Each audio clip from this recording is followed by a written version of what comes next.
Todos me ouvem bem aí? Adler, Jonas, Mauro? Ouvimos bem, Adriano. Tudo Bom dia a certo? todos.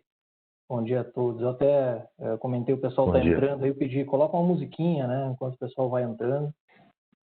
Mas como já estamos no horário aqui, 9h30, enquanto o pessoal se acomoda aí, né, se acomoda, vai chegando aí na sala do evento, eu já vou fazer uma abertura. Então, primeiramente, um bom dia a todos. Eu agradeço muito a presença virtual de todos vocês. Desejo que todos estejam muito bem, e com saúde, principalmente. E agradeço a presença de todos vocês. Bom, como vocês podem ver, estão comigo aqui. Meu nome é Adriano Silva, sou sócio-diretor de impostos no escritório de Porto Alegre da KPMG. E estão comigo hoje aqui o Jonas Caê, que é nosso gerente sênior de tax do escritório de Joinville. Aqui eu até passei para aparecer os nossos rostinhos aqui, né? Não estão atualizados, mas são nossas fotos aqui institucionais. O Jonas Caê aqui, do gerente sênior do escritório de Joinville, da área de tax também. Nós temos conosco o Mauro Bessa, nosso sócio-diretor de tax do escritório de Curitiba, muito conhecido por alguns de vocês. E como convidado, o Adler Wojcikowski, do escritório FCAM, para comentar aqui, sócio-diretor do FCAM, para comentar um pouco sobre o contencioso tributário, resoluções, a gente vai ver durante o nosso evento de hoje, certo? Eu vou passar para o próximo slide aqui, estou me adaptando aqui para a ferramenta. A nossa agenda de hoje. Então, o nosso evento hoje é para falar sobre o plano de fiscalização da Receita Federal para o ano de 2020. E nós, para tecer os nossos comentários acerca do plano de fiscalização, a gente vai iniciar apresentando os resultados do plano de fiscalização relativo ao ano de 2019. Logo após, nós vamos falar especificamente do foco da Receita para o ano de 2020, né? O foco já desse ano especificamente, para os próximos meses desse ano. Depois a gente vai perceber que o mote muito da Receita é especialização e tecnologia. Então, a gente vai entrar um pouco mais nesse tema de especialização da fiscalização e tecnologia na abordagem dos fiscais. Ao final, vamos tratar um pouco mais sobre o contencioso tributário, prevenção, né, a fiscalização e resolução dessas disputas tributárias, né, do âmbito tributário. E vamos abrir ao final uma janela aqui para perguntas e respostas, né? Então, vocês podem ver aqui na ferramenta, nós temos à direita uma caixa de diálogo ali de perguntas. Então, por favor, façam suas perguntas durante o evento, para que ao final a gente tenha aí o prazer de poder respondê-las. Importante aqui, né, nós estamos num momento onde o governo encaminhou uma reforma tributária, né, para discussão, mais especificamente a unificação aí do PIS e COFINS, né, criando a CBS. Essa é a proposta, né, de reforma tributária. Então, estamos todos muito eufóricos com relação a esse tema e esperançosos aí, né, com relação a essa reforma tributária propriamente dita. Nós teremos um evento específico para falar sobre esse tema, agora aproveitando a oportunidade já para convidá-los para esse evento, que, se não me engano, vai ser na próxima semana, e a gente vai encaminhar para esse grupo que está participando do evento de hoje, vai encaminhar o convite já para que vocês possam participar do evento específico sobre esse tema. Então, hoje a gente não vai tratar sobre a CBS, até em respeito ao tempo, né, porque eu acho que seriam muitos temas aqui para tratar hoje, mas já aproveito a oportunidade para fazer o convite para esse evento da próxima semana. Se não me engano, vão ser alguns eventos da KPMG. Eu me recordo de um no dia 10 de setembro que vai acontecer, mas vocês receberão um convite com mais detalhes aí também após o evento de hoje. Certo? Eu acho que, feitas as devidas apresentações e apresentada a nossa agenda, vamos para os temas aqui propriamente ditos, né? Então, eu vou iniciar pelo resultado do plano de fiscalização do ano de 2019. Perdão. O resultado do plano de fiscalização do ano de 2019 E aqui eu já começo apresentando o seguinte: tivemos 201 bilhões aqui, né, em termos de valores aqui, né, valores lançados pela Receita Federal no ano de 2019. Fazendo um comparativo aí com o que a Receita Federal estimava, né, de crédito lançado, a gente pode ver uma coluna azul ali, superou bastante, né? Superou bastante. Aí ela esperava aí, a estimativa da Receita era um pouco mais do que 150 bilhões, a gente pode ver ali no gráfico, e chegou a 201 bilhões. Isso tem acontecido nos últimos 3 anos, como a gente pode ver, né? Eu atribuo isso muito, né, ao fato de especialização das delegacias, a gente vai ver um pouco mais adiante com mais detalhe isso, e principalmente investimento, né, tanto no treinamento desses profissionais, né, dos auditores fiscais, quanto em ferramentas tecnológicas para seleção e para abordagem dos fiscais. A gente pode ver no quadro à direita ali, bastante curioso, que em 2015 a média de autuações por fiscal, média em milhões de reais, né, de autuação por fiscal, era uma média de 53 milhões por ano autuado por auditor fiscal.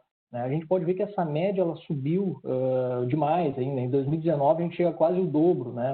Uma distância aí de 4 anos, a gente chegou em 98 milhões de reais autuados por cada fiscal, uma média bastante elevada aí, se comparado aos anos anteriores. A gente atribui basicamente aqui a 2 fatores, né? Especialização e investimento em tecnologia, né? Próximo slide aqui, um slide que ele é bastante recorrente aqui na apresentação dos planos de fiscalização da Receita Federal e de resultados de anos anteriores, que é aqui o índice, né, de autuações em fiscalização. O que isso quer dizer, né? Em 90% dos casos, a gente vê que essa média não muda muito, né? Em 2011 era 89%, lá agora a gente está em 91,5% dos casos em que a Receita Federal seleciona um contribuinte ou manda uma intimação, em 91% dos casos ela lavra algum auto de infração. Pode ser que seja do todo que ela veio fiscalizar, pode ser que seja um item específico. O importante aqui, que gera uma reflexão para a gente, é que em 90% dos casos vai surgir algum tipo de auto de infração. E aqui, né, gera uma reflexão para a gente, né, até um tom de brincadeira, assim, poxa vida, você na sua empresa, né, quando receber uma intimação, tenha certeza que tem apenas 10% de chance de não ter alguma autuação naquela intimação, né, naquele procedimento fiscal. As brincadeiras à parte, a reflexão que tem que gerar aqui é da importância da primeira resposta à intimação do fiscal. Então, muitas empresas não tratam com devido cuidado essa primeira relação com o fiscal, essa primeira resposta ao que o fiscal está solicitando, e isso culmina em consequências piores depois e mais difíceis de serem explicadas adiante, né? Com procedimentos judiciais, procedimentos administrativos da Receita Federal, a morosidade no processo. Então, esse primeiro approach, né, essa primeira resposta à fiscalização, ela é muito importante, né? Então, a empresa ela tem que tratar isso com seriedade.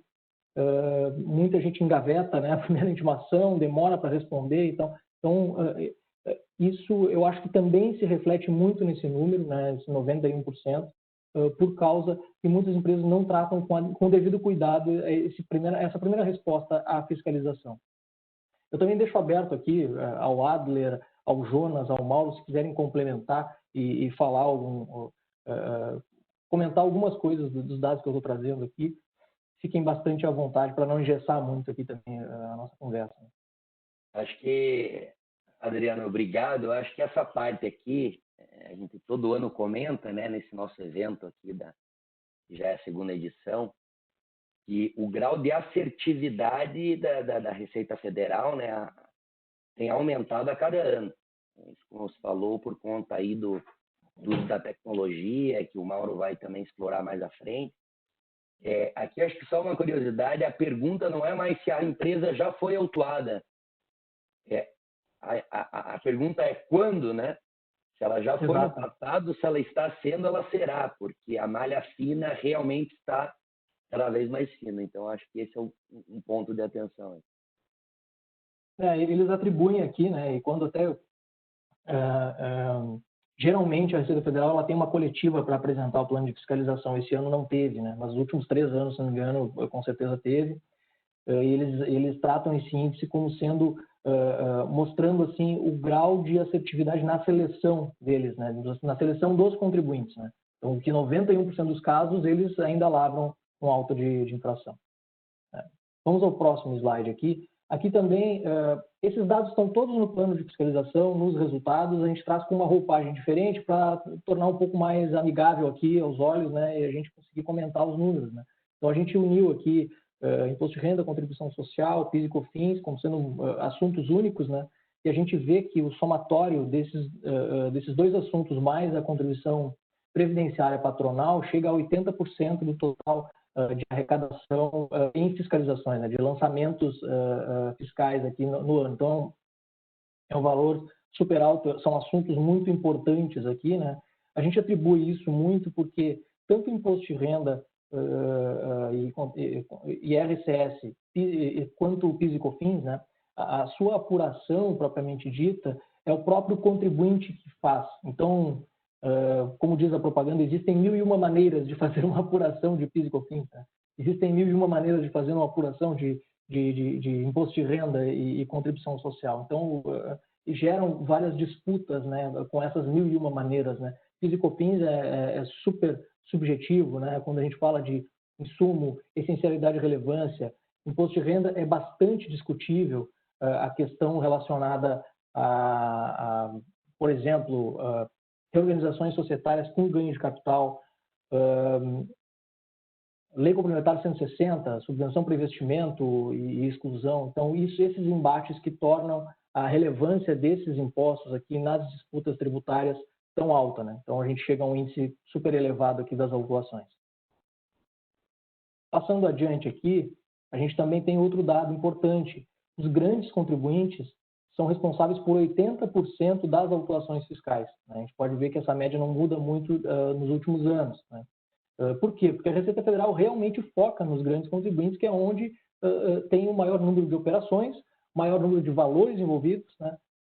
Esses contribuintes eles representam por 60% da arrecadação total da Receita Federal. Então, é por isso que eles realmente focam os esforços muito nas grandes empresas mesmo. Outro dado interessante aqui que a gente trouxe também, isso consta nos planos de fiscalização, a gente pegou o histórico dos planos aqui, foi montando esse gráfico com base nos dados dos últimos resultados aqui dos últimos anos, né? E trazendo aqui por área de atuação das empresas, né, de valores autuados aqui, tá? Fazendo uma análise aqui, é uma análise pessoal também, né, olhando principalmente o setor financeiro, me chamou a atenção em 2019, que cresceu bastante as autuações do setor financeiro ali comparados aos anos anteriores. A gente pode ver que chega a um índice próximo de 60 bilhões ali de autuação no ano. Eu lembro que no ano passado teve algumas notícias aí sendo vinculadas na mídia de que muitas instituições financeiras estavam sendo autuadas em função de um assunto específico que era investimentos de pessoas físicas brasileiras que se passavam por estrangeiros, montavam uma espécie de fundo de investimento e se passavam por pessoa física estrangeira que para usufruir de alguns benefícios fiscais que investimentos estrangeiros têm no país. Basicamente, aqui a gente está falando de imposto de renda na fonte, que tem essa isenção para a pessoa física estrangeira, e alguns itens aqui relacionados também à IOF, né? Então, se valeram da constituição de fundos de investimento com característica de pessoa física estrangeira. E nesse ponto específico, como a Receita Federal não tem a identificação individual dessas pessoas físicas, é mais fácil para ela atuar, né, e autuar a própria instituição financeira que não identificou corretamente aquela pessoa física, né? Então, é uma análise individual aqui, né, pessoal minha, né, porque sei que aconteceu muito isso no ano de 2019 e muito provavelmente isso influenciou ter subido essas autuações de instituição financeira. Sem contar o fato aqui daquilo que eu já mencionei, que é especialização dos fiscais, né? A gente sabe que no passado as delegacias não eram especializadas em instituições financeiras, por exemplo, né? Propriamente dito, e a gente sabe que essa especialização e investimento em treinamento desses fiscais e tecnologia tem aumentado ano após ano, certo? Então aqui é um reflexo disso. Um outro comentário aqui, de forma rápida, que chama a atenção, e é a primeira coisa que talvez te chame a atenção aos olhos, é em 2017 ser tão alto o valor ali atribuído às indústrias, né? Também aqui uma pesquisa pessoal, né, uma opinião pessoal minha, 2017 foi um ano aqui que também teve reflexo de Operação Lava Jato, alguma coisa de Operação Lava Jato, então talvez isso tenha puxado o número para cima. Foi o ano que subsequente a um ano que a Receita Federal teve greve dos fiscais, então ficou muita coisa represada e que veio a ser lançado só em 2017, e também foi o primeiro ano aqui do plano de bonificação para os fiscais por performance, né? Então eu atribuo também que isso possa ter influenciado aqui ao grande número de autuações aqui em 2017, certo? Rapidamente, esse item aqui, só para comentar que 98% das autuações são provenientes de revisões eletrônicas, né? Então, a importância dos dados que as empresas enviam para o fisco, né? Eles captam através desses dados é que eles vão filtrar o contribuinte que eles vão fiscalizar, que eles vão autuar, algumas vezes de forma eletrônica. Outras vezes, eles selecionam aquele contribuinte para instaurar um processo de auditoria externa. E a auditoria externa, hoje em dia, não é mais aquela auditoria em que o fiscal bate na porta da empresa lá, né, e vai tomar cafezinho com o contador e tudo mais, né? A gente sabe muito bem que hoje é tudo eletrônico, né? Mas essa seleção é feita, toda ela, aqui está como 98%, mas eu diria que 100% das revisões partem de dados eletrônicos, né? Então, muito cuidado sempre com as informações enviadas da Receita Federal. Esse gráfico aqui é para provocar um pouco a nossa reflexão aqui do panorama dos últimos anos, tá? A Receita Federal ela traz no plano de fiscalização alguns quadros com o status dos procedimentos de cobrança que eles fizeram, das autuações feitas em cada ano, certo? Então, são quadros individualizados lá 2013, 2014, 2015 com essas informações. A gente traduziu isso nesse gráfico para demonstrar um pouco mais de clareza que em 2013, por exemplo, naquela curva vermelha que a gente pode observar, em 2013, por exemplo, 45% do total de autuações daquele ano ainda estão em julgamento ou em processo de cobrança. Vejam que nós estamos, já se passaram 7 anos e a gente ainda, praticamente metade das autuações feitas pela Receita Federal ainda estão em julgamento e em cobrança.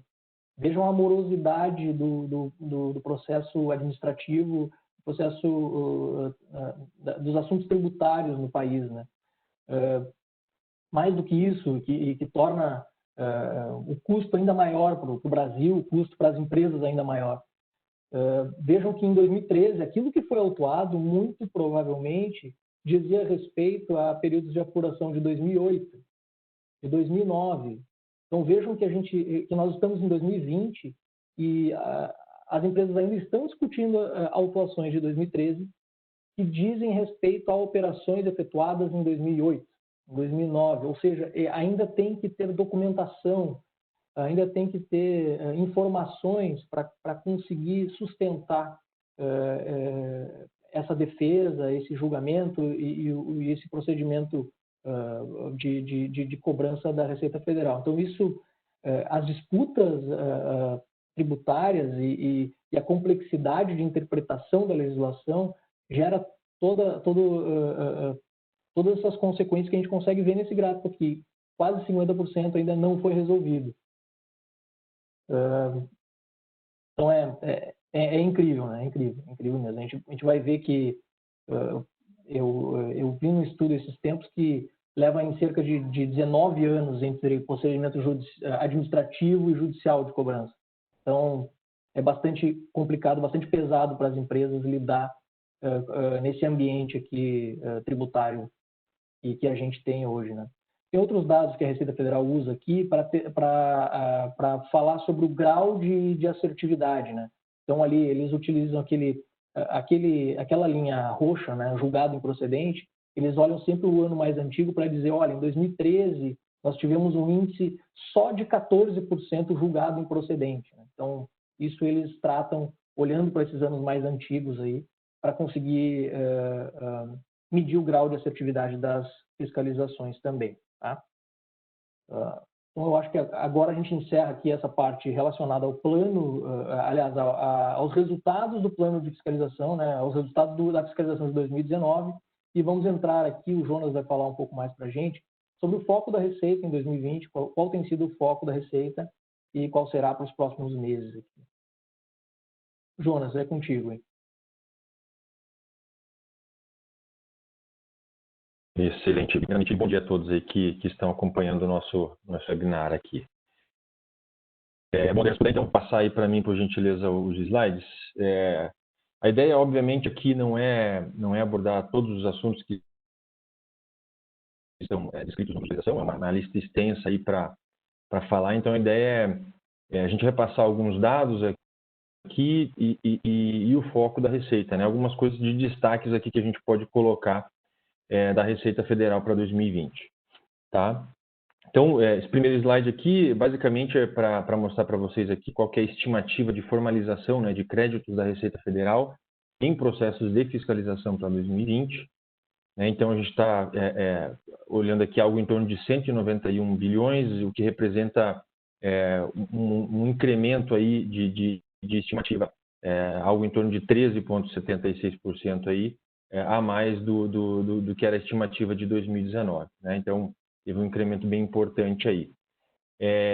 Né, para garantir esse alcance, né, a Receita Federal ela faz um estudo, ela faz uma análise sempre um ano antes. Né? Então, em 2019, eles estudaram, fizeram algumas análises e para chegar nesse alcance aí que eles estão estimando, estão sendo monitorados aproximadamente 6.488 pessoas jurídicas. Né? Dentre elas, talvez a maioria que a gente vai falar mais para frente aqui, mas estão os maiores contribuintes, né? Pode passar, Adriano, por favor. Beleza, então, focos aqui de fiscalização. Colocamos 3 aqui, que é para deixar bem claro aqui qual que vão ser os principais, os mais importantes aqui, né? Ações de combate à fraude e à sonegação de impostos, isso aqui é praxe, né? Todos os anos está no... vão ser foco, né? Foco, né? O combate à fraude e à sonegação. A Receita Federal ela acredita que um dia esse nível vai reduzir bastante, né? Principalmente por conta da evolução que se tem aí nas fiscalizações, né? Como o Adriano comentou anteriormente, né? Especializações setoriais, inclusive, né? Dos auditores da Receita e também os procedimentos eletrônicos. Outro ponto extremamente importante aqui que a gente enxerga é o processo continuado aqui de verificação de integridade de informações de obrigações e declarações, né, digitais. Nesse ponto aqui, eu acho que a gente pode destacar algumas coisas aqui, né? Não é nenhuma novidade para ninguém que a Receita Federal ela tem um sistema bem avançado já de cruzamentos de informações eletrônicas.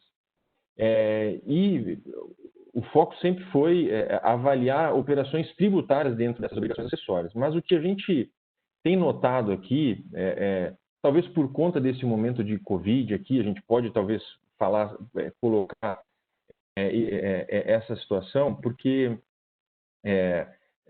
muitas empresas elas tiveram reduções significativas de receitas, automaticamente você tem uma perda de arrecadação e tem uma série de questões. A gente viu aqui em alguns casos um comportamento um pouco diferente da Receita Federal em algumas autuações, né? Temos alguns contribuintes aqui como exemplos, no sentido de que ela está autuando, além, né, de olhar para a obrigação acessória e criticar uma forma tributária incorreta, mas também algumas autuações por informações indevidas nas obrigações acessórias, né? Então, a gente tem visto isso, a Receita Federal tem autuado algumas empresas, eu acho que é um ponto bem importante. Numa conversa com o Mauro aqui, ele comentou que tem um exemplo lá num contribuinte no estado do Paraná, que teve uma situação dessa, numa autuação que teve um valor até significativo, né, Mauro? Se tu puder comentar um pouquinho mais no detalhe como é que foi essa autuação. É isso aí, Jonas. Obrigado aí pelo comentário aí, né? Realmente esse tema é bastante pertinente, né? Relacionado às obrigações acessórias, né? O fisco não tem mais usado as obrigações acessórias somente para verificar a determinação da base de cálculo dos tributos, né? E ao recolhimento dos tributos em si. Mas também agora tem dado um foco maior também no preenchimento das informações, ou seja, essas informações precisam estar cada vez mais precisas e com um grau de acuracidade bem alto, né? A gente, inclusive nesse momento do Covid que você comentou, né? A gente tem visto algumas fiscalizações que se iniciaram nesse momento Covid, né?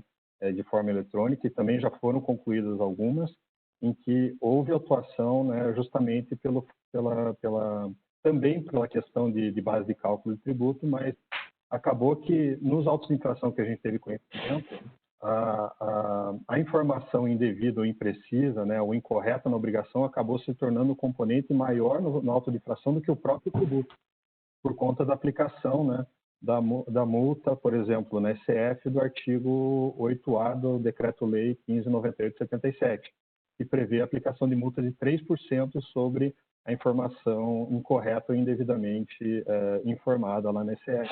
Né? Então, o que o fisco tem feito é simplesmente aplicar uma regra de aplicação dessa multa, né, sobre a diferença do valor que foi declarado na SF, na FD, enfim, na obrigação que for, menos o valor que seria devido de acordo com as informações desse cruzamento eletrônico que o fisco tem como fazer, né? E daí os autos de infração têm se tornado bastante relevantes e é um movimento que talvez para fins de arrecadação se torne cada vez mais importante, né? Porque nesse momento que estamos passando, talvez com a diminuição do nível de atividade econômica, né, a carga tributária ou as bases de cálculo podem ter sido diminuídas, mas as obrigações acessórias vão precisar continuar sendo entregues. E é preciso que o compliance esteja bem ajustado nas empresas para evitar esse tipo de aplicação de multa. Então, Mauro, com o perdão aqui, né? A gente era que nem caviar, né? Parafraseando o Zeca Pagodinho, né? Era que nem caviar esse tipo de autuação, né? De ser aplicado esse 3%, né? Sobre a diferença de informações, né? Parafraseando aqui Zeca Pagodinho. Mas agora a gente realmente viu na prática uma autuação com um valor super expressivo, né? Pelo que tu comentas aí. É impressionante mesmo. Não tinha visto realmente esse dispositivo da lei ser aplicado de uma maneira tão severa, né? E sobre um montante tão expressivo, né?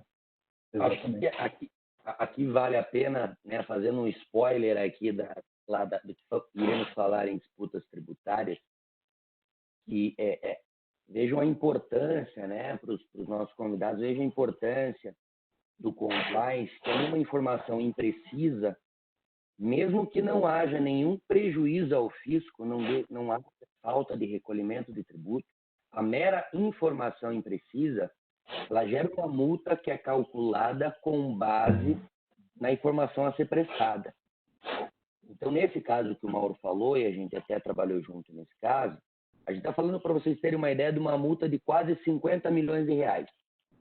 50 milhões de reais sem que tenha havido nenhuma falta de pagamento de tributo para esse pedaço aí do auto de infração. E o que agrava mais essa situação é que esse tipo de discussão sobre a legalidade da multa prevista na legislação é uma discussão não boa no CARF hoje. Atualmente, as chances de conseguir reverter isso no CARF são chances muito baixas. Então, a gente entra aí no que o Adriano falou há pouco, do contencioso se arrastar pelo menos aí até o judicial para esta discussão em específico.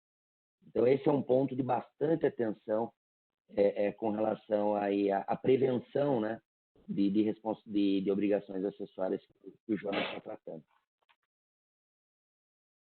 Excelente, obrigado aí pelas contribuições. Aí, na verdade, é uma novidade porque eu não sabia que era ECF, né? Então, eu imaginava aqui que fosse numa EFD, então, na ECF, estamos aí em vias de entregar a de 2020, então, acho que é um ponto importante para todo mundo se precaver, tomar bastante cuidado, né? É um ponto de compliance extremamente importante aqui, tá? Excelente. Bom, o próximo item aqui falando do monitoramento dos maiores contribuintes. Isso também não é novidade, né? A Receita Federal tem monitorado e olhado para os maiores contribuintes. E aí o número, o Adriano comentou antes no slide dele, mas os maiores contribuintes eles representam 0,01% do total das empresas no Brasil, mas elas respondem por 60% da arrecadação de tributos, né? Ou seja, é extremamente relevante que a Receita Federal olhe, né, essas empresas, pela relevância aí de arrecadação. Perfeito, então acho que esses são os 3 principais itens de focos aqui. Adriano, se quiser passar por gentileza.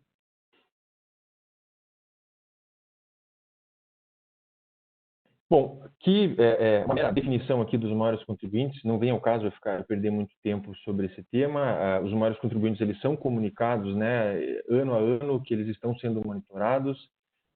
Ano a ano também a Receita Federal ela divulga lá uma portaria RFB que define quem são os maiores contribuintes para o ano seguinte. Então, para o ano de 2020, foi lá em 2019 definido quais seriam, né, os maiores contribuintes.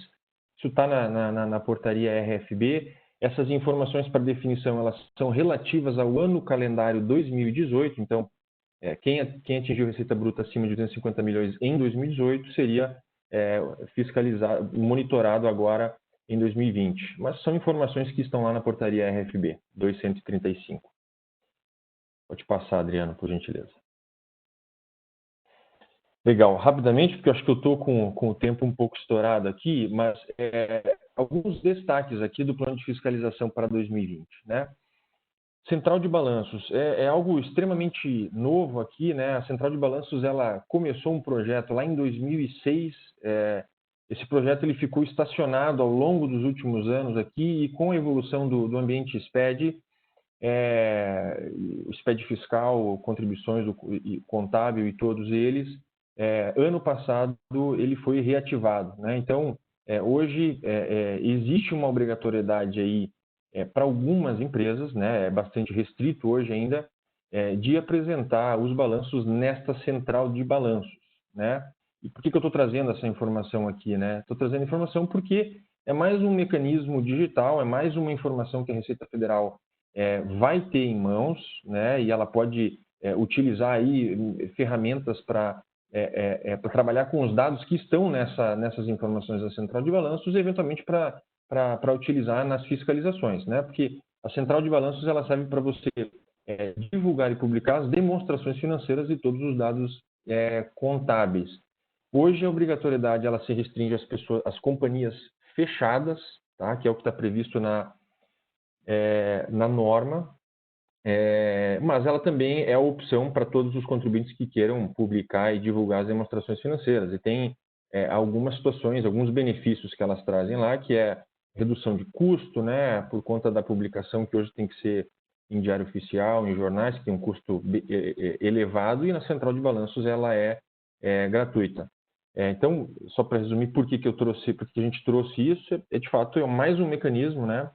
Se vocês entrarem na central de balanços, tem várias divulgações, várias publicações lá, e é mais um mecanismo para a Receita Federal utilizar aí a favor de confrontos, né, massivos de dados, tá? Então, eles estão também focados nessa questão.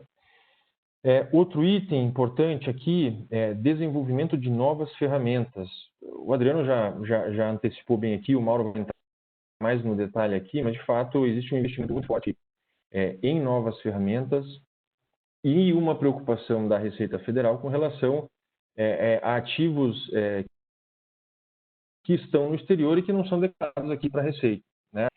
Foi criada uma instituição normativa que é 1888 em 2019, que entrou em vigor em 2019, inclusive, que tem obrigatoriedade para as exchanges, né, que são as corretoras de criptoativos. Mais um mecanismo, né, porque era uma questão que provavelmente tem muito tributo que não é pago por essas questões aqui, né, dos ganhos dos criptoativos, é convertido em ativos, talvez lá no exterior. Essa informação a Receita Federal não tem aqui.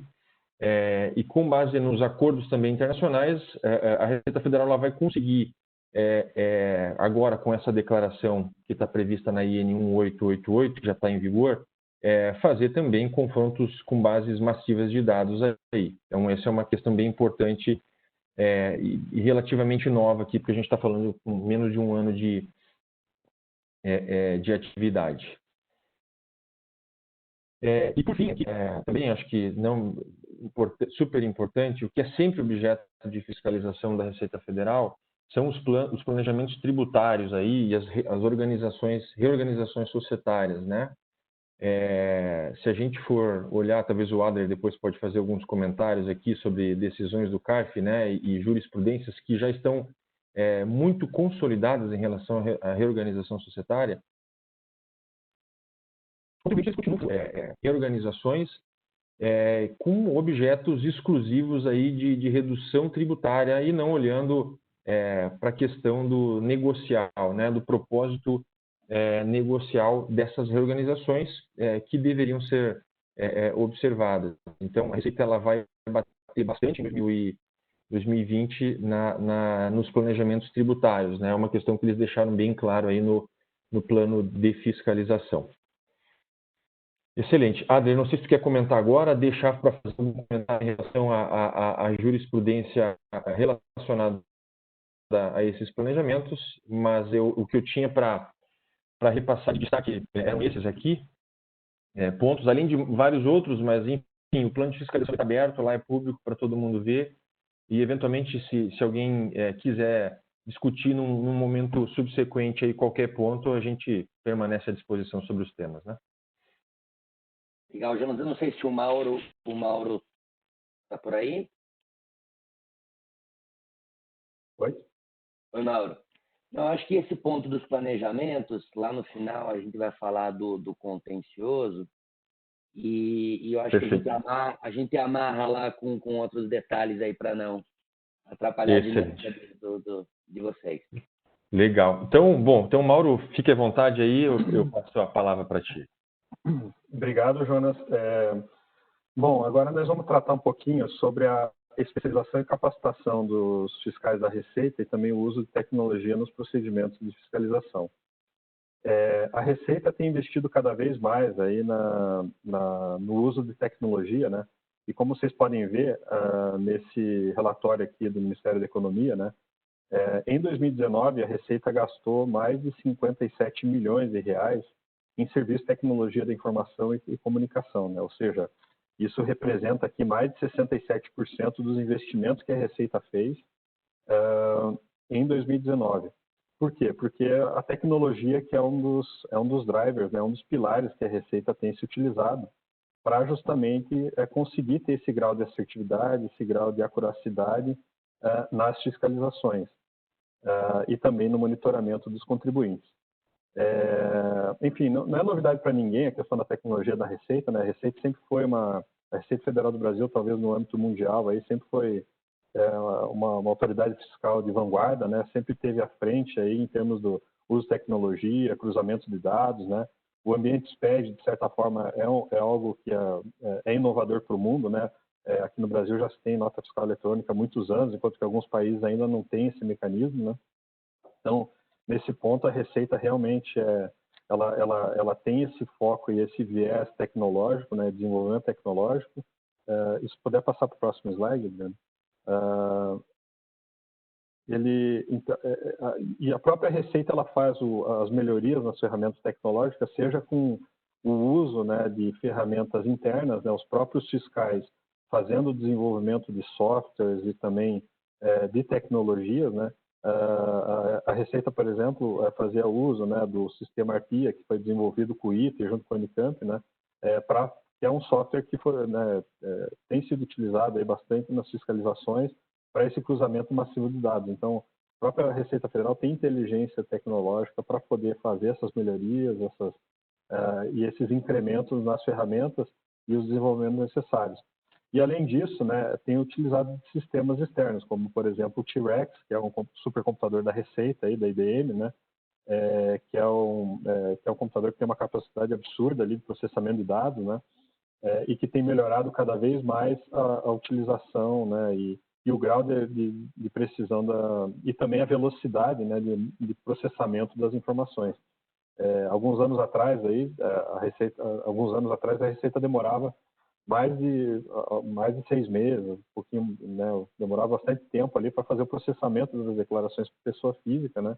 E hoje, em até 48 horas, você já tem o resultado da entrega da declaração após o envio, né, para o fisco da declaração pessoa física. Justamente porque o uso da tecnologia acaba sendo bastante importante, né? E bastante preciso ali nessa fiscalização eletrônica, né? Como o Jonas e como o Adriano comentaram aqui. E também tem sido uma novidade aí, né? A Receita tem utilizado o RAL, que é um sistema que, na verdade, foi desenvolvido pelo Banco Central, né? O Banco Central fez um investimento de mais de 20 milhões de reais para desenvolver o que o Banco Central até denomina aqui como um sistema de inteligência artificial para fazer o monitoramento, né, de todas as movimentações financeiras que ocorrem no país, nas mais de 180 instituições financeiras que tem no Brasil.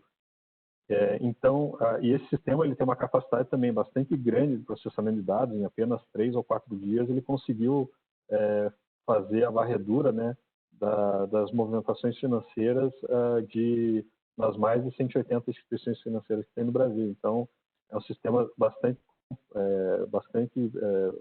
rápido ali de processamento e que traz também uma base de dados bastante grande para a Receita Federal, por conta das portarias aí de compartilhamento de dados que tem a Receita Federal com o Banco Central, para justamente aprimorar o processo de fiscalização, né? Então, nessas operações que envolvem aí estruturas financeiras ou fundos de investimento, né, e movimentações financeiras, a Receita tem condições também de monitorar pela movimentação financeira, se aquela movimentação financeira condiz também com as declarações que estão sendo enviadas para o fisco. E daí, com isso, fazer as inspeções, investigações e lavrar os autos de infração. E, por fim, né, ainda no âmbito do SPED, né, o Jonas comentou da Central de Balanços, né, que foi inicializada no passado e esse ano continua, né? A Receita, por enquanto, tem mantido isso no nível restrito ali de empresas, mas é algo que também já está no ambiente SPED, ou seja, hoje está só no nível das empresas que estão sujeitas à lei das SA, né, a lei 404, mas por que não futuramente a Receita pode eventualmente abranger para as empresas limitadas que são obrigadas a publicação de balanço, a utilizar a Central de Balanços, né, e com base em inteligência artificial, robotização, né, poder fazer o monitoramento dos dados que lá são populados e que muitas vezes não são também entregues em obrigações acessórias, como, por exemplo, no SPED contábil, né, ou outras obrigações. A Receita também tem feito, tem o projeto da NFSE, da Nota Fiscal de Serviços Eletrônica, né, isso está também bastante, a Receita dedicou algumas páginas ali no plano de fiscalização para falar da NFSE, que tem uma expectativa que agora em 2020 ou no máximo 2021 seja implementado. Isso para trazer uma uniformização aqui das obrigações acessórias, notas fiscais eletrônicas e para os contribuintes sujeitos ao ISS, né, para os prestadores de serviço, e também, né, como uma forma, né, da Receita Federal, como uma centralizadora dessas informações, poder auxiliar nessa administração tributária, né, já que considerando que ISS é um tributo municipal, né, e a gente tem municípios com muita discrepância em termos de capacidade técnica, tecnológica aí no Brasil, né? Alguns municípios realmente têm uma capacidade bastante grande, mas outros não têm corpo técnico, não têm tecnologia, às vezes não tem nem internet, né, para conseguir prover essas informações e também absorver essas informações e manipular essas informações. Então, a Receita tem pilotado esse projeto da NFSE para trazer essa uniformização. Com relação a dados internacionais, a Receita também, né, como o Adriano comentou, as operações offshore, operação que envolvem fundo de investimento, a Receita tem feito vários intercâmbios internacionais aí de compartilhamento de dados para justamente poder fazer o monitoramento, a fiscalização e também seleção de contribuintes, que são o acordo que o Brasil fez com os Estados Unidos do FATCA, né, para o intercâmbio de informações financeiras entre os fiscos do Brasil e dos Estados Unidos, né? O Common Report Standards também, que é o CRS, que também é no âmbito de outras jurisdições, e também temos o DPP, né? O Country by Country Report, que é a declaração país a país, que também a Receita tem recebido as informações já dos outros fiscos para fazer esse monitoramento, né? Hoje, a Receita comenta, né, nos fóruns que ela divulga, que o intercâmbio dessas informações acontece com mais de 100 países, né? E o foco e a fiscalização tem se utilizado dessas informações, tanto financeiras, de movimentação financeiras que ocorrem fora do Brasil, quanto também da declaração país a país, para promover a fiscalização, né? E o Jonas também comentou bastante aqui, né, da declaração de movimentação de criptoativos.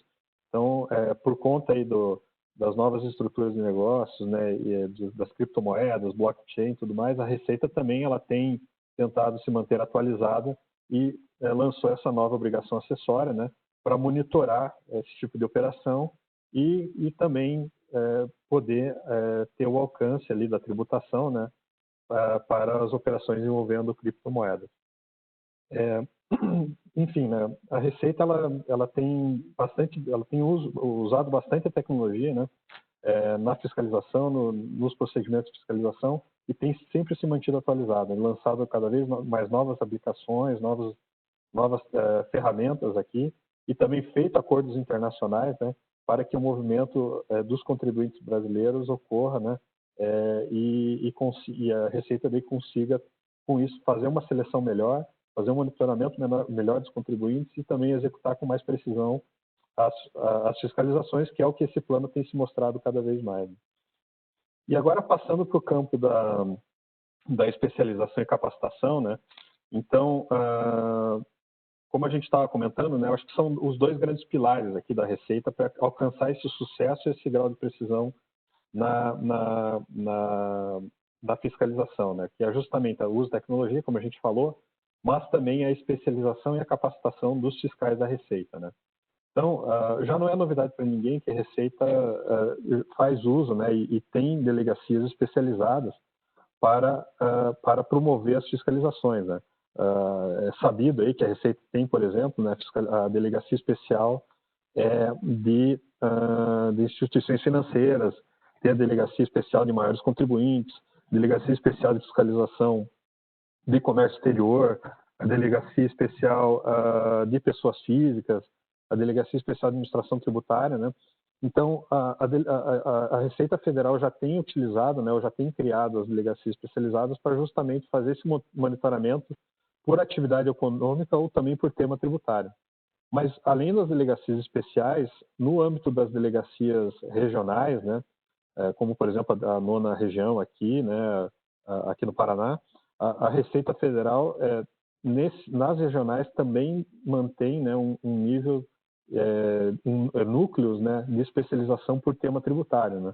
Como, por exemplo, né, para a certificação do Operador Econômico Autorizado, né, OEA, a Receita Federal tem 5 ou 6 delegacias no Brasil que fazem esse tipo de certificação. Para fiscalização envolvendo preço e transferência, também tem uma delegacia especializada que faz a seleção, monitoramento e também a execução de fiscalizações em preço de transferência. Há delegacias especializadas em reestruturações societárias, aqueles temas envolvendo reestruturação, envolvendo ágio, né? Enfim, a Receita mantém esse tipo de especialização também, ainda que não tenha uma delegacia especializada para esse fim, mas tem núcleos, né, especializados dentro das delegacias regionais para promover esse tipo de fiscalização. Então, a Receita acaba criando, então, especialização por atividade econômica, então, por exemplo, instituição financeira, né? E nas regionais também tem monitoramento por atividade econômica, mas também consegue ter a fiscalização por tema tributário. E até gostaria de pedir aqui para o... Desculpa, Mário, só ratificando o que você está falando, né? No passado a gente não via essa prática muito comum, mas a gente tem visto cada vez mais, né, por tema tributário, né? Então, quando eles identificam uma prática específica num ramo específico, olha, esse ramo, por exemplo, né, as financeiras, né, que é muito particular, muito específico, está acontecendo esse tipo de situação em determinadas empresas do ramo financeiro. Eles pegam essa autuação específica e começam a espelhar para as demais, né? Exatamente. Essa comunicação tem sido muito maior ultimamente, né, entre as delegacias e por conta dessa especialidade, dessa especialização e por conta desses núcleos, né? Então, antigamente a gente não via isso acontecer tão em massa, assim. Acontecia aquela autuação pontual, parece que as delegacias não se comunicavam para que isso fosse espelhado para os demais contribuintes daquele ramo de atividade ou que tivessem operações parecidas com aquela, né? Hoje em dia, isso se expande muito mais rápido, né? Pelo que a gente tem visto. Perfeito, Adriano. Você foi bem preciso aí nas suas palavras, é isso mesmo que tem acontecido, né? Por exemplo, no âmbito de preço de transferência, a gente tem reparado que a Receita adota fiscalizações exatamente nesse modelo que você comentou, né?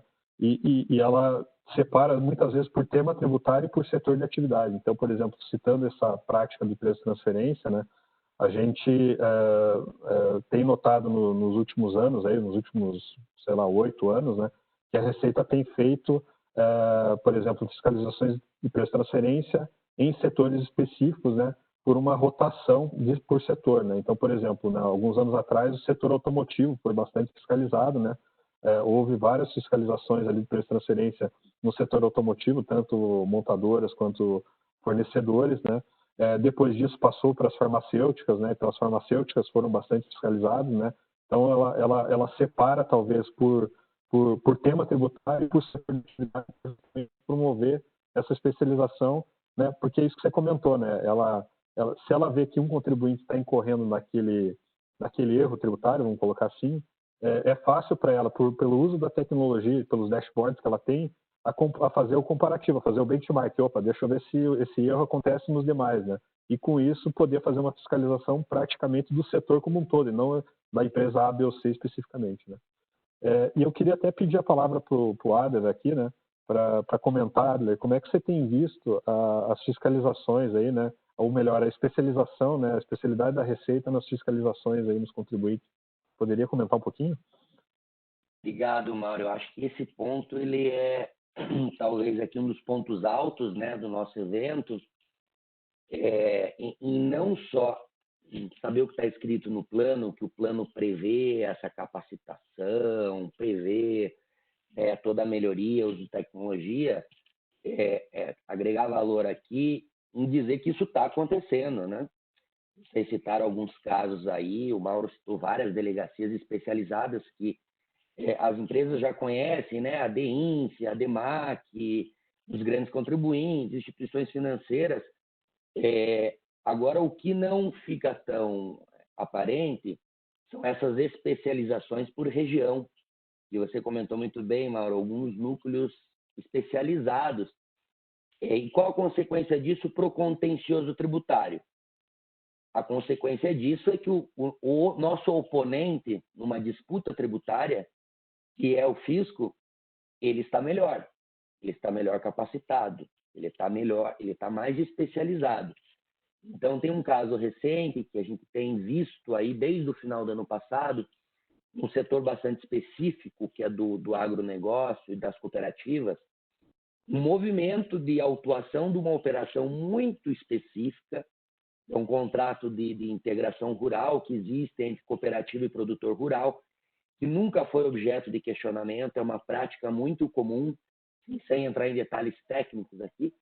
Fato é que existe uma delegacia especializada na cidade de Cascavel, onde o auditor ele conversa de igual para igual com qualquer agrônomo, com qualquer empresário do setor do agronegócio. Eu acho que, a partir do momento que o fisco começa a falar a linguagem e a entender as operações, eu sempre vejo o lado bom e o lado ruim, né? O lado bom é que você eventualmente consegue explicar para ele que não tem nenhum tipo de evasão fiscal, né? Por outro lado, ele entender bem, você também não consegue, digamos assim, mais enrolá-lo, né? Então, acho que no contencioso, uma das consequências é exatamente esse grau de sofisticação que a gente vê em alguns autos de infração, o que complica muito a vida do contribuinte, né? E a gente vai falar isso um pouquinho mais para frente. Exatamente, Nada, porque justamente o fiscal hoje ele já adota os jargões ali, a terminologia que o próprio mercado e a empresa usa, né, para aquele setor de atividade, né? E isso acaba também sendo percebido, né, que o fiscal realmente está extremamente bem capacitado para atuar naquelas fiscalizações, né? E o grau de precisão dele é bastante alto. Ele sabe o que ele está fazendo e sabe o que ele está autuando, né? Legal. E para a gente encerrar essa parte aqui, com relação à capacitação profissional da Receita, né? Isso também é algo que a Receita tem promovido e tem feito investimentos bastante grandes nessa gestão, né, gestão de equipe e também gestão de recursos humanos da própria Receita, né? Enfim, nas últimas entrevistas, né, que tem tido, que o Adriano bem comentou, né, de divulgação do plano de fiscalização, né, todo ano a Receita comenta, né, que o número de auditores fiscais e analistas tem diminuído, né, por aposentadorias ou saídas, enfim, e não tem tido reposição, né, tanto que o último concurso público aqui para a Receita, acho que foi há mais de 6 anos, né, agora, algumas semanas atrás, a Receita pediu autorização para abrir um novo concurso agora para 2020 ou 2021 para a contratação de mais de 3 mil pessoas, mas fato é que estima-se, né, que há uma carência de mais de 22 mil profissionais no âmbito da Receita para promover as fiscalizações da maneira como eles gostariam, ou seja, se eles incorporarem nesse time, então esse número de fiscalizações e aumento das fiscalizações podem aumentar ainda substancialmente, né? Mas fato é que a Receita tem conseguido promover ano a ano, como o Adriano demonstrou lá nos quadros iniciais, né, o aumento das fiscalizações e o aumento do grau de precisão das fiscalizações tem sido possível justamente por conta da capacitação profissional dos auditores que estão na Receita, né? Para vocês terem uma ideia, em 2011, né, a Receita ela conseguia, ou tinha na média, a emissão de autos de infração de mais ou menos 25 milhões de reais por auditor, e esse número para 2019 passou para mais de 88 milhões de reais por auditor. Ou seja, aumentou quase mais do que triplicou o número de autuações por auditor em valor, né? Por quê? Porque os auditores estão mais capacitados, né? E essa capacitação envolve tanto a parte de monitoramento dos contribuintes, ou seja, a seleção de auditores especializados por tema tributário ou por setor de atividade econômica ou pelos dois, né? Para o monitoramento de contribuintes, para a seleção de contribuintes que vão ser fiscalizados, né, e também para a execução das fiscalizações, né? Esse que é o principal pilar aqui. E também há, por conta disso, né, uma disseminação do conhecimento entre as próprias equipes da Receita, né? A Receita Federal ela tem uma política de disseminação de conhecimento, promover cursos e treinamentos internos para que as equipes estejam sempre cada vez mais capacitadas, né? E as fiscalizações com base nisso possam ser cada vez mais precisas, né? Então, acho que a mensagem aqui é essa, né? A Receita é extremamente tecnológica e é extremamente bem capacitada para promover as fiscalizações, né? E eu acho que talvez aqui, né, o recado também é que as empresas precisam cada vez mais olhar para o setor de tecnologia, né? Ver o que podem aportar tecnologia e fazer uso de tecnologia também para promover não só o compliance interno, mas também para usar isso para fins de planejamento, né? E também promover a especialização e a capacitação entre os times, né? Para que consiga fazer frente a toda essa dinâmica aqui com a Receita Federal e também promover uma maior eficiência tributária nas empresas, tanto pelo compliance quanto também pelo planejamento. É isso aí. Agora eu passo a palavra para o Adler. Obrigado, Mauro. Primeiramente, queria dar bom dia a todos aqui, né? Mesmo que eu já tenha falado nesse ambiente novo, mas compartilho a informação com todos os participantes que eu estava dando uma olhada aqui. A gente está com 180 amigos aqui, né, virtualmente conosco. A gente fica muito feliz porque a gente organizou aqui, né? Eu participei aqui, fui convidado para a gente organizar esse evento. E a gente limitou só a região sul, então a gente tem 180 amigos e clientes aí da região sul. Havia vários nomes conhecidos, então como tem muitos nomes, eu não vou nem me arriscar a falar nenhum, para não pecar aqui. Né, depois de ouvir os meus colegas aí da KPMG, especialistas em compliance, em prevenção, fica muito fácil falar da ponta final, né, que é o que a gente quer evitar, quer que as empresas consigam evitar, que é o ambiente do contencioso tributário, né? Como já diziam nossos avós, prevenir é sempre melhor do que remediar. e sai mais barato, né? Eu acho que esse é o ponto. Se puder passar para o próximo slide, assim, fazendo um apanhado geral, né? E acredito que de todas as pessoas que estão nos acompanhando aqui, a gente tem muitos e muitos anos de experiência reunidos, então, sem nenhuma presunção aqui de esgotar o tema, até porque em 15 minutos não é possível, a gente sempre traz esse quadro só para dar uma ideia, né? Normalmente esse é um quadro bom quando a gente vai conversar com um investidor, né? Com acionista estrangeiro. O que a gente vive, como já disse Alfredo Becker, né? O jurista Alfredo Becker, a gente vive num carnaval tributário. E isso é decorrente, né, dessa quantidade desenfreada de edição de novas normas, que causa uma complexidade no ambiente e só dificulta a vida do contribuinte. Tanto é que tem muita coisa sendo discutida, né, a reforma, tem muita coisa na pauta aí que precisa ser visto. Mas, para o que nos interessa aqui, olhando o que a gente tem hoje no cenário da pandemia e do Covid, as empresas precisam ficar muito atentas pelo fato de que a fiscalização da Receita Federal ela não parou. A gente tem visto muitos clientes recebendo termos de intimação fiscal para prestar esclarecimentos. Tem esse caso que eu e o Mauro mencionamos de uma empresa que recebeu um auto de infração milionário no meio da pandemia. Então, isso só reforça que o agravamento da crise ela só está contribuindo para que o fisco, do lado deles, haja com cada vez mais eficiência com o uso de tecnologia. Então, pelo lado das empresas, é recomendável que as empresas estejam preparadas. Então, a gente trouxe aqui alguns pontos com bastante objetividade do que pode ser feito. Né, o feijão com arroz, o que é mais básico, em matéria de prevenção e resolução de disputa tributária. Esse quadro aqui, ele traz um dado bastante importante, eu não vou falar de todos, mas vejam que a questão da complexidade do nosso sistema tributário acarreta um número de 8 vezes maior de horas necessárias para serem gastas. Isso a gente está falando em horas para cumprimento de obrigações acessórias. Isso são horas para compliance, então somente. Não estamos falando de horas de planejamento tributário, de estratégias, discussões de estratégias. Isso aqui são somente horas de processos que poderiam ser automatizados. Pode passar, Silva, por favor. Então, eu trago aqui, antes da gente passar para um pouco dos dados do nosso ambiente contencioso, né?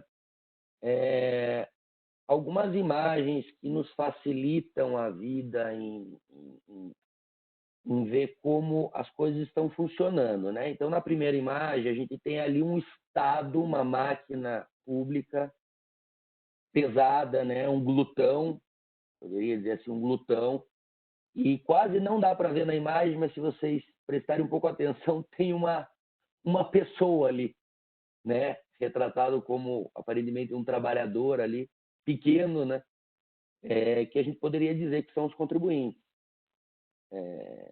Né? Que é tanto o contribuinte, nós, pessoas físicas, como as próprias empresas. O Estado é um Estado pesado.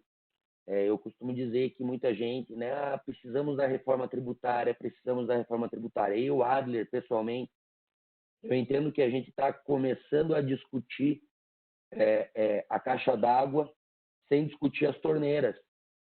A reforma administrativa, a diminuição do Estado, do número de representantes políticos, número de assessores, número de despesas em geral, ela precisa ser revista. Enquanto não for revista, você vai precisar de uma caixa d'água maior. A verdade é essa. A arrecadação é uma caixa d'água. Quanto mais torneiras e vazamentos tivermos, maior a caixa d'água tem que ser. Então, é algo que está andando em paralelo, mas me parece que a reforma tributária sempre ganha mais foco do que a própria reforma administrativa.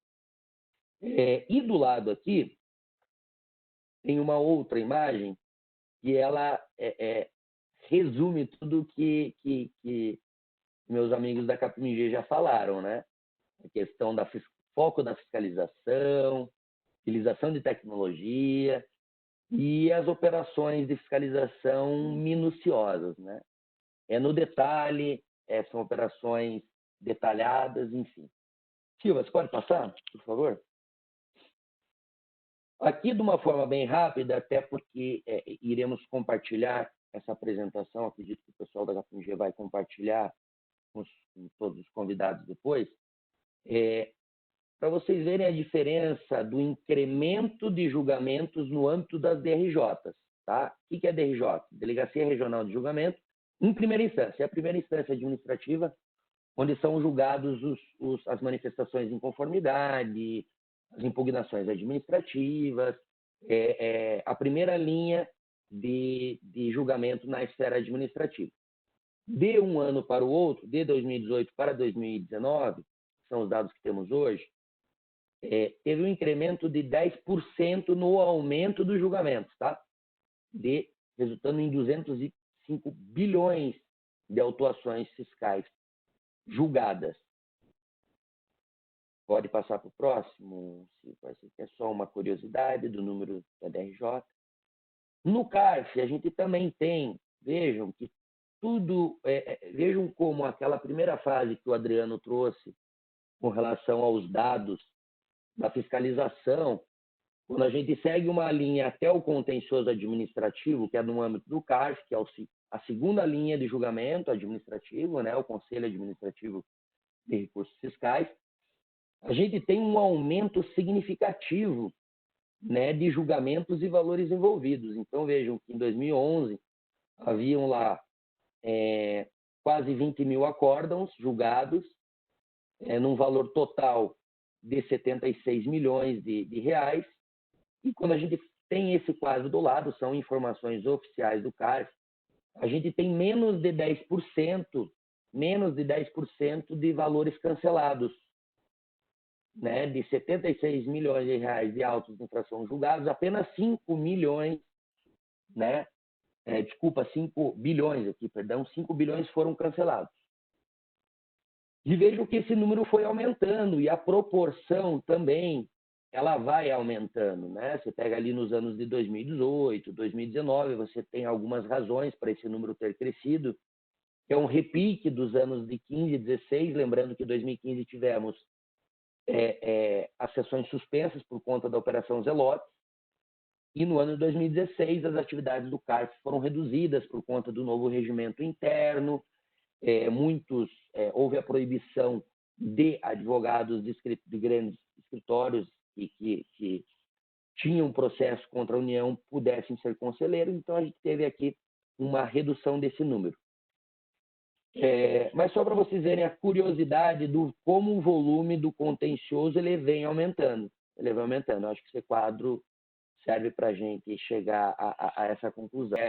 Que assim, um outro ponto que o Silva comentou, e esse é bastante interessante, né? Que vejam que tem processos autuados em 2013, 45%, né? Pelo que eu me lembro lá do slide que ele passou, 45% das autuações ainda estão em julgamento.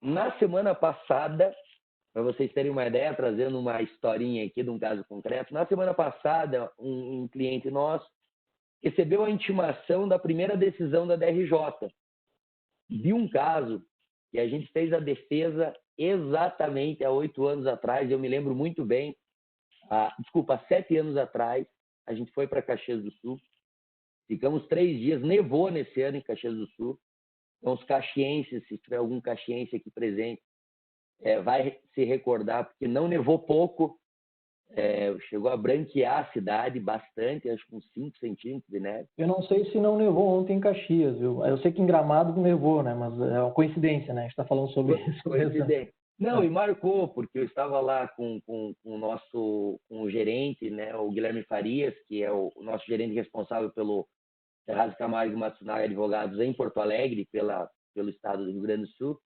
Estávamos lá e ficamos 3 dias preparando documentos para essa defesa administrativa. Então, bem curioso que, vejam, 7 anos depois tem o primeiro julgamento. Assim, eu tenho a memória boa, mas eu vou ter que ler tudo novamente para a gente poder agora construir o recurso, porque depois de 7 anos a gente já tem uma criança falando, e quiçá 2 idiomas, né? Porque hoje uma criança de 7 anos não fala só português, ela já até se arrisca aí num segundo ou terceiro idioma.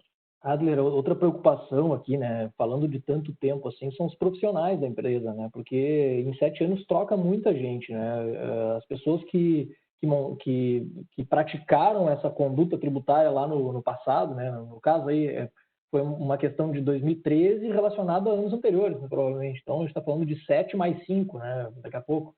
Então, tu imagina, são 12, 13 anos aí, as pessoas que adotaram aquela prática nem estão mais na empresa para explicar ou para compor isso, enfim, né? Então é bem complicado. Né? Então, esse teu ponto, Silva, até já como formato mais de bate-papo e do que a gente vai falar, o tempo ele acaba sendo um inimigo, né? Porque muita informação, muito detalhe se perde no tempo. Então, principalmente quando a gente está falando de períodos anteriores ao SPED, né, o sistema SPED que entrou em 2012, isso facilitou muito, né? A gente olha pelo lado que a Receita ela ficou melhor capacitada, mas de certa forma as empresas também conseguem ter a informação mais melhor arquivada, né? A verdade é essa. E esse histórico de pessoas, eu acho que puxa aqui o gancho para a importância da documentação da tomada de decisões. Tá? Quando a gente fala em prevenção de contencioso tributário, e normalmente a gente acaba trabalhando junto, né, com o cliente, não basta somente tomar uma decisão olhando o cenário atual, porque daqui 2, 3 anos, quem olhar a mesma situação não vai olhar com o mesmo olhar. Então, é importante que se documente isso via memorando, via um dossiê de documentos. Por que se optou em seguir determinado caminho? Para quê? Para que, mesmo que hajam alterações de pessoas, de cargos, isso a gente sabe que acontece muito, a empresa fica.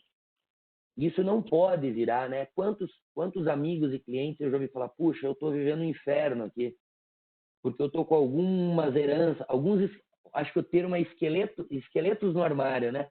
Eu estou com alguns esqueletos no armário que eu estou precisando resolver. Então, isso faz parte de prevenir. E eu digo por quê? Porque se a empresa não se prevenir e o fisco encontrar uma divergência nessas declarações eletrônicas, o fisco vai mandar uma intimação e vai pedir aquela documentação que a empresa não providenciou num tempo que ela tinha sem pressão, ela vai ter que providenciar em 10, 15 dias. É o tempo que o fiscal dá, um pedido talvez de dilação. Ou seja, vale a pena se esforçar antes de ter feito. Eu vou antecipar aqui o último slide que vai constar aí para os participantes que vão receber. Ele traz 3 colunas, uma relacionada à prevenção de litígios tributários, uma relacionada a gerenciamento e uma resolução. A prevenção, óbvio que é sempre o melhor, é antes de qualquer intimação fiscal ou fiscalização iniciada. O gerenciamento é quando você já recebeu o termo de intimação. E a resolução, por óbvio, é quando você já tem um despacho decisório de alguma glosa ou indeferimento, ou mesmo um auto de infração. Então, falando bastante aqui na prevenção, que é o que eu sempre incentivo a que seja feito, e algo que eu falo sempre é que é óbvio, mas às vezes o óbvio precisa ser dito e lembrado. É igual o livro de autoajuda, né? Tem coisas que a gente precisa relembrar e muitas vezes o gerente tributário, o diretor tributário tem bastante experiência, mas o time não tem tanta experiência. E o time menospreza alguns detalhes. Mais uma vez, como eu sempre falo, o diabo em matéria tributária mora nos detalhes. Então, aqui, se eu vai entrando para cases, né, a gente vê como existem empresas, até as maiores empresas têm setores de planejamento tributário. Isso é muito bom. ter uma pessoa só com o olhar do planejamento tributário. E vejam como é interessante, muitas vezes a gente está conversando com algum cliente e o cliente fala, mas isso é planejamento tributário. Como se o planejamento tributário per si fosse um crime. Vejam que a palavra planejamento tributário, ela criou um estigma de que, mas isso é planejamento tributário. Sim, pode ser. O planejamento tributário per si, ele é permitido. Ele é o que a gente chama de elisão fiscal, diferente da evasão fiscal, que é sim sonegar imposto. O planejamento tributário visa tão somente pagar o tributo que deve ser pago da forma correta prevista na legislação. Então, acho que esse ponto, lá, até voltando, puxando o gancho do que o Jonas ressaltou, que é um dos focos da fiscalização para esse ano e de todos os outros anos anteriores. Isso ficou muito evidente a partir de 2013, com a enxurrada de autos de infração sobre as operações de ágio, né? A maioria conhece. O planejamento tributário per si, ele não é um issue, não é um problema, desde que ele tenha substância, ele observe não só a forma prevista na lei, mas também ele tenha substância. Os negócios têm um propósito negocial que exista. Então, esse é o tipo de discussão, de case, Silva, que a gente põe na mesa, entendeu? Puxa, mas e não é difícil. Vai montar uma segunda empresa para fazer uma reestruturação societária? Essa empresa precisa existir. Não pode ser uma empresa somente no CNPJ, né? É uma empresa que precisa ter despesa, precisa ter receita, precisa ter estrutura. Então, aqui a gente poderia falar de inúmeros cases, né, para ilustrar. Talvez você tenha algum, o Mauro ou o Jonas, para complementar. Eu acho interessante trazer, de repente, o case de resolução, né, Adri, também, no momento em que a empresa ali é intimada pela fiscalização.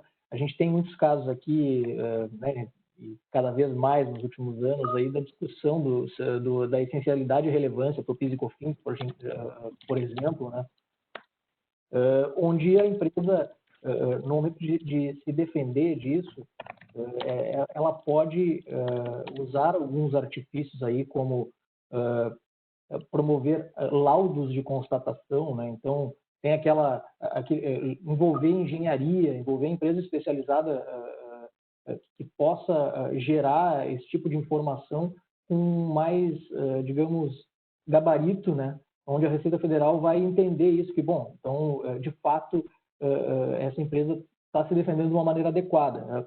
Em alguns momentos, esse laudo pode ser anexado, né, à defesa feita pela companhia, né, um laudo de terceiro. Em alguns casos, a gente já atuou, né, inclusive em conjunto aí com o escritório de advocacia, onde a KPMG fazia um laudo, por exemplo, tratando sobre determinado assunto, e esse laudo era anexado à defesa, né? Então, eu acho que esse é um dos cases, assim, de resoluções, né, que a gente tem visto as empresas utilizar aí para tentar se defender de algumas autuações. Eu acho, Silva, nesse ponto, que a gente traz pontualmente algumas recomendações, eu não vou ler aqui. Então, na primeira coluna de proteção, as revisões, o compliance, quando eu falo outra coisa que eu sempre falo, né, compartilhando, o que eu vejo, e vejo daí até de benchmark em vários clientes, o problema não é a empresa correr algum risco. O problema é a empresa não conhecer o risco e ela não saber que está correndo algum risco, né? Que risco todos temos a partir do momento que saímos de casa, existe algum risco. Então, conhecer os riscos para montar os mitigadores, né? Para poder montar. Então, veja, Adriano, que aqui está tendo uma ordem lógica, né? Então, o que você faz? É igual eu costumo dizer. Eu vou no médico, fazendo uma analogia aqui para não ficar tão tributária a conversa, eu vou no médico, faço um diagnóstico. O médico diz que eu preciso tomar cuidado, sei lá, com os exames de sangue. Mapeei as contingências. Depois de fazer o exame de sangue, eu vou ter ali as contingências. triglicerídeo está alto, colesterol, diabetes, enfim, esse eu recebi o diagnóstico. Mapeei as contingências e para as contingências tem um plano de ação, que pode ser dependente da gravidade ou não, fazer uma denúncia espontânea, porque vai avaliar e falar, não, isso aqui não tem outra saída, tem que pagar. Fazer um risk assessment, documentar. Eu vejo que essa é uma prevenção, não é difícil. Realmente falta tempo para as empresas e braço, muitas vezes, para fazer essa atividade. Isso a gente vê que acontece muito porque o dia a dia acaba nos engolindo. Então, a gente sempre acaba discutindo, ajudando, enfim. Mas voltando aqui para o case, Adriano, antes de deixar uns minutinhos para perguntas, você falou de laudos. A gente tem cada vez mais indicado para os nossos clientes, nós como escritório de advocacia, a apresentação de um laudo de uma empresa independente. Então, seja a KPMG, seja um instituto técnico especializado. Então, por exemplo, tem alguns casos em que a Câmara Superior de Recursos Fiscais do CARF deu ganho de causa para o Itaú, e eu falo isso porque eu estava na sessão de julgamento, citando um parecer de vocês, né, da KPMG, assessores tributários, que fez a conciliação dos números. E muitas vezes o julgador não tem essa expertise. Na maioria das vezes não tem. Então, quando é uma empresa com uma certificação independente, isso dá muito peso. Até tem um case de um outro cliente que discute a vocação de algumas máquinas. A minha colega advogada tributarista da empresa deve estar ouvindo. Nós fomos em campo. A gente foi até onde as máquinas estavam sendo utilizadas para entender. E a gente está vendo um instituto técnico independente que ateste a argumentação jurídica. Então, assim, acho que teríamos aqui, talvez... A gente começa a falar em cases, a gente se começa a se empolgar, né? Eu também lembrei um caso aqui que a gente teve que pedir para a KPMG de outro país gerar um relatório lá, falando sobre a tributação lá daquele país específico, como é que se dava o pagamento do imposto de renda lá, para convencer a fiscalização aqui de que aquele documento era um pagamento de imposto de renda lá no país específico, que podia ser utilizado aqui para compensar lucros exteriores e tal. Então, eu vou lembrando de vários casos aqui e o tempo não é suficiente para a gente falar todos eles, né? E a gente vai se empolgando aqui por gostar da profissão. E deixa eu também comentar...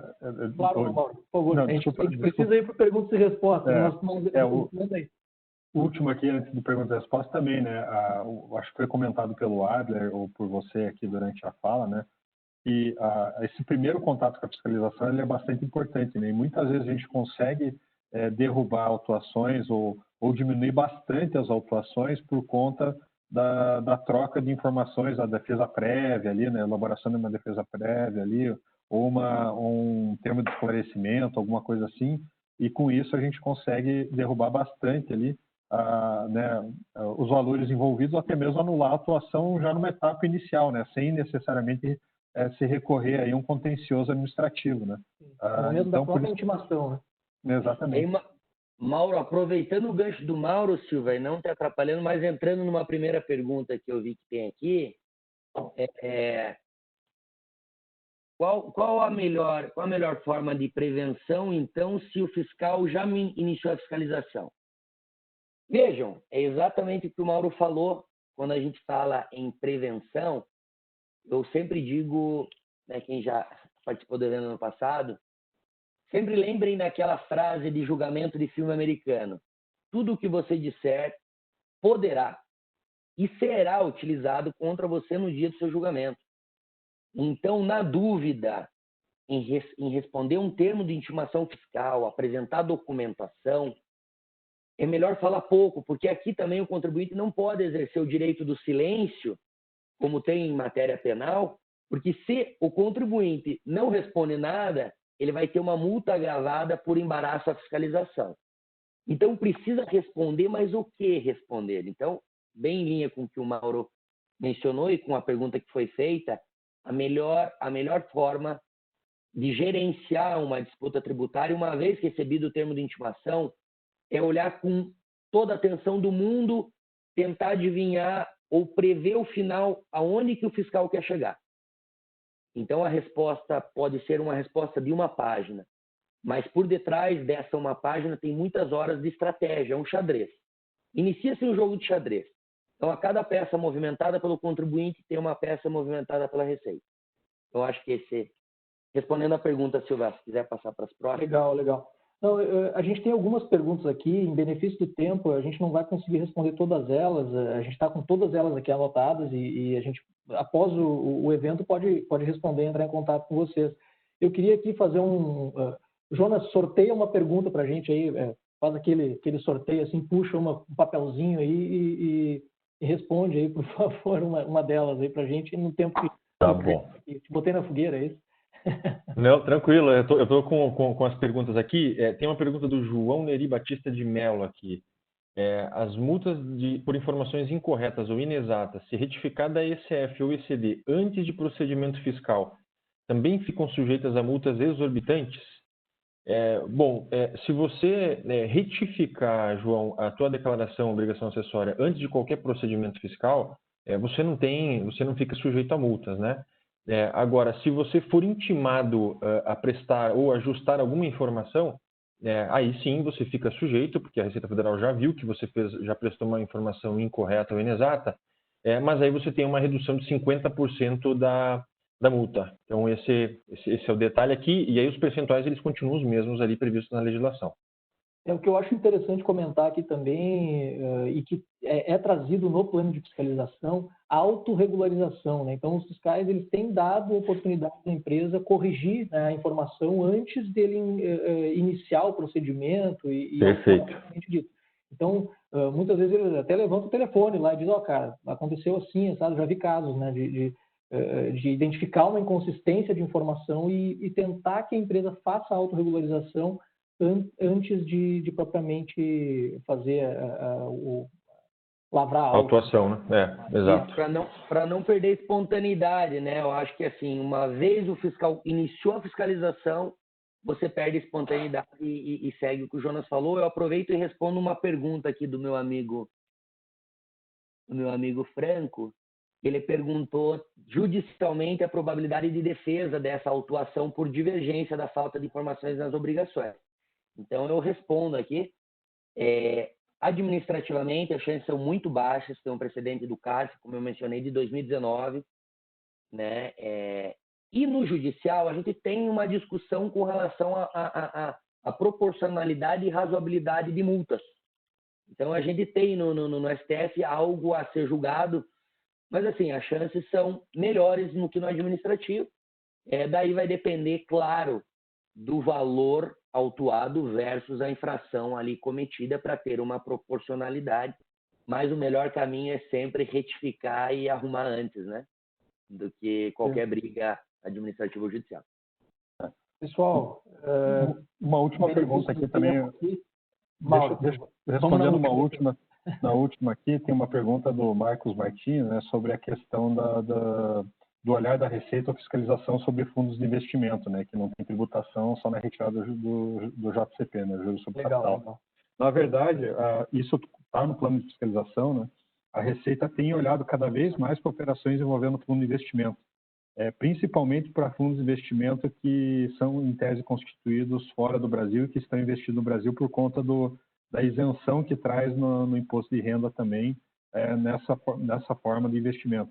A Receita tem notado, né, que muitas vezes o fundo é constituído lá fora, mas o residente fiscal está no Brasil, né, então é um brasileiro que constitui um fundo lá fora para se aproveitar de uma isenção, benefício fiscal, e a Receita tem desconfigurado essa operação, né, de reestruturação e feito autuações também grandes. É um dos focos de fiscalização, além das reestruturações societárias.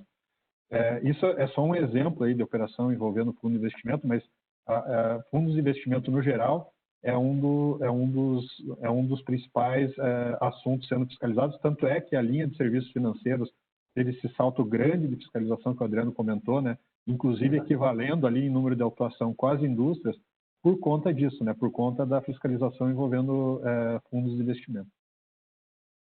Legal, legal. Gente, está muito legal, as perguntas muito boas aqui.